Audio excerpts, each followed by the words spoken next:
오늘 함께 묵상할 말씀은 누가복음 11장 1절부터 13절입니다.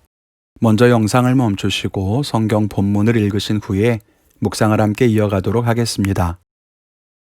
오늘 읽은 말씀은 우리에게 주기도문으로 알려진 기도가 담겨 있지요. 기도를 가르쳐 달라는 제자들에게 예수님이 기도를 가르쳐 주시고 또 기도에 대해 말씀하시는 이야기입니다. 오늘 함께 보면서 기도에 대해 생각해 보며 은혜를 나누기를 원합니다. 첫째는 기도의 내용입니다. 기도를 가르쳐 달라는 제자들에게 예수님은 기도의 예를 보여주십니다. 주님의 기도라는 뜻으로 주기도문이라고 부릅니다. 이 안에는 기도의 심오한 영적 원리가 담겨 있어서 몇 번에 나누어 살펴볼 수도 있겠지만 오늘은 가볍게 묵상하도록 하겠습니다. 누가복음 본문의 주기도문이 우리가 외우는 주기도문과 조금 다를 텐데 평행 본문인 마태복음과 비교하면 차이가 보입니다.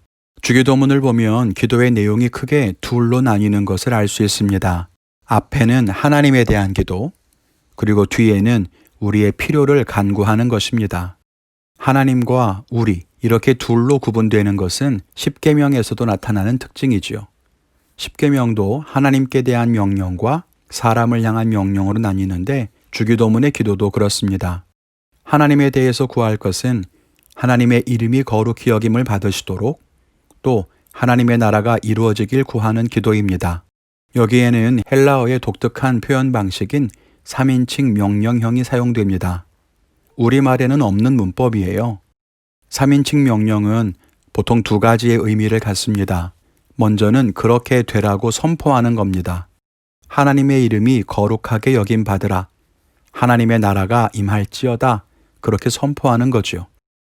그런데 2인칭이 아니라 3인칭 명령이기 때문에 아버지의 이름이나 하나님 나라에게 직접 명령하는 것이 아니라 그렇게 될 것을 선언하는 것입니다.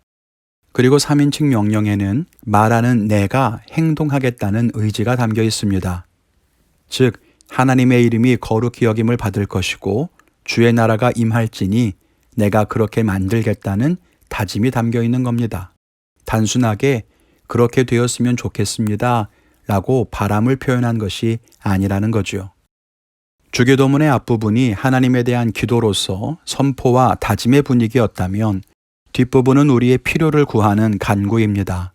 하나님의 도우심을 구하는 거예요. 무엇을 구합니까? 매일 필요한 양식을 구합니다. 부귀 영화나 더 많은 소유를 구하는 것이 아닙니다. 사적 재산이 지금처럼 풍요했던 시대는 없었을 겁니다. 예수님 당시에는 그야말로 생존에 필요한 양식이 필수적이었습니다. 여기에서 우리가 배워야 하는 것은 우리가 생존의 필요를 구하되 허례허식이나 과도한 욕심으로 구해서는 안 된다는 점입니다. 그 다음 구하는 것은 죄사함의 기도지요. 우리 힘으로 할 수 없는 죄사함의 은총, 그리고 그 이후에 시험에 빠지지 않도록 보호하심을 구합니다. 우리의 기도가 이 기도를 닮아야 합니다. 하나님의 영광과 그 나라를 구하고 우리의 필요를 욕심이 아닌 정말 필요한 간구를 드려야 합니다. 그것이 바로 예수님께서 가르치신 기도의 내용입니다. 둘째는 기도의 방법입니다.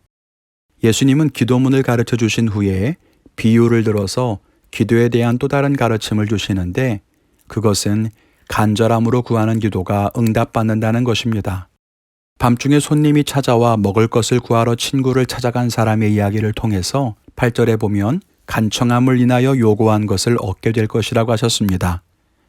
그리고 이어서 말씀하시기를 구하면 주실 것이고 찾으면 찾아낼 것이고 두드리면 열릴 것이라고 하셨습니다. 이 말씀은 우리가 기도하는 대로 하나님이 다 주실 것이라는 말씀이 아니고 구하고 찾고 두드리는 간절한 기도를 말씀하신 겁니다. 간절하게 구해야 합니다. 그리고 응답을 기다리며 지속적으로 구해야 합니다. 그것이 기도의 방법이에요. 한번 구해놓고 하나님이 알아서 하시겠지 하는 것은 간절한 태도가 아닐 겁니다. 물론 그렇다고 해서 욕심으로 생떼 부리면서 말도 안 되는 것을 구하라는 말은 아니지요. 앞에 기도의 내용과 연결해 볼까요? 우리가 구해야 할 것은 하나님의 영광과 그의 나라, 그리고 우리의 필요와 도우심을 구하는 것이어야 합니다. 그리고 그것을 구함에 있어서 간절하고 지속적으로 구해야 한다는 겁니다. 오해가 없으시기를 바랍니다. 끝으로 세 번째로는 기도의 응답입니다. 마지막 절에 보면 예수님은 하늘아버지께서 구하는 자에게 성령을 주시겠다고 말씀하셨습니다. 이 말씀이 이해가 되지 않아서 한참을 기도하고 묵상하던 중에 앞의 내용이 함께 연결되면서 궁금증이 풀리는 것 같았습니다. 예수님은 우리에게 구해야 할 것이 무엇인지를 먼저 알려주셨습니다. 하나님의 이름과 그의 나라, 우리의 필요와 죄사함과 구원의 은총이었지요. 그리고 그것을 간절하게 구하라고 하셨습니다. 두드리고 찾고 구하라고 하셨습니다. 그러면 어떤 응답이 오는가? 성령을 주시겠다는 것입니다. 왜요? 왜 그럴까요? 갑자기 왜 성령일까요? 성령이 우리의 기도, 즉 앞에서 구했던 기도 제목의 해답이기 때문은 아닐까 하는 생각이 들었습니다.